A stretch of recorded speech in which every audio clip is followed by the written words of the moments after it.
Hello everybody, my name is Gavin Stone. I'm the Technology Director at Impact Computing, and today I'm going to try to deliver you the top 5 things that you may or may not know about Microsoft Teams.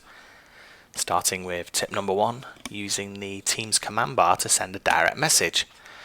Now when you're in Teams, there tends to be broken down into 2 separate sections. You have your Teams and your channels here, and you have your direct chat on the left hand side here. Now when you're inside one of these teams and you're having a conversation, it can be quite distracting to have to go into chat and find the person that you want to speak to. But you don't actually need to do that if you use the command bar at the top.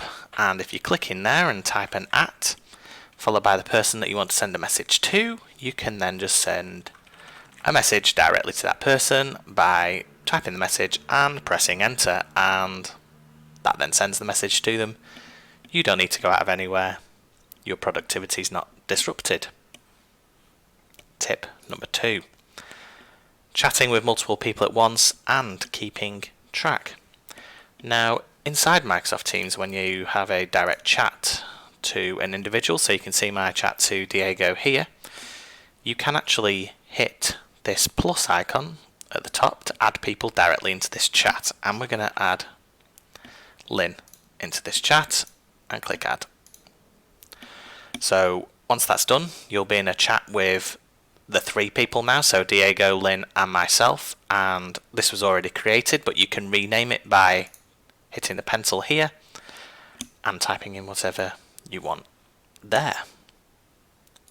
Tip number 3, scheduling a meeting with an external contact.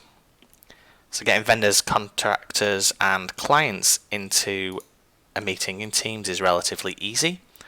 You just go into your calendar here, choose the time slot where you want to have the meeting and click. Put a title in for your meeting. That doesn't really matter, but that will go out on the invite that goes to the external contractors. And type in the email address of your client, your vendor, your contractor, whoever is outside of your company who you want to bring into the meeting. So I'm going to do bob@test.com, and you can put further details down here, which will then go out to the meeting when you click the send button up here. So that will send an email out to Bob. Bob can join that meeting either with or without Teams installed, because you can go into Teams in the web client if you don't have it installed, and people do tend to do that. Which leads me to tip 4, drawing more attentions to posts in a channel. So I'm just going to discard that. So if I go into one of these, let's say the opportunities channel here, and let's say you want to send a message out but you really want it to stand out in the channel. If you click the A with this little paintbrush I should say here, you get a lot more options open to you. So you can bold, italic, underline, you can highlight, there are even table options in here if that's your thing, and that will make it stand out more. If this is like an announcement that you're sending out to your company, you can change it to an announcement type and it will pop out even more than just bolding it. And that leads me to tip number 5, pinning chats and utilising the status indicators. So on the left hand side here in chat, if you right click somebody, you can choose pin, and that will permanently put them at the top here, and you can have up to 15 people pinned like that, so you don't need to constantly find them by typing the names in here.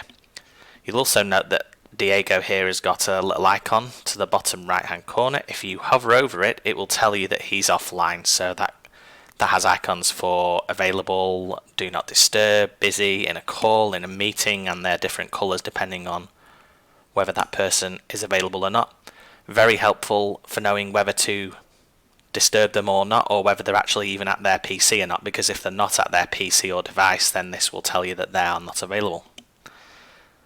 So that's all I've got for you today. I hope you found that useful. If you are looking for support during this period, or you have any questions about Teams, or you want us to give you some more tips and hints, please contact us, let us know. Our details are at the end of this. Thank you very much.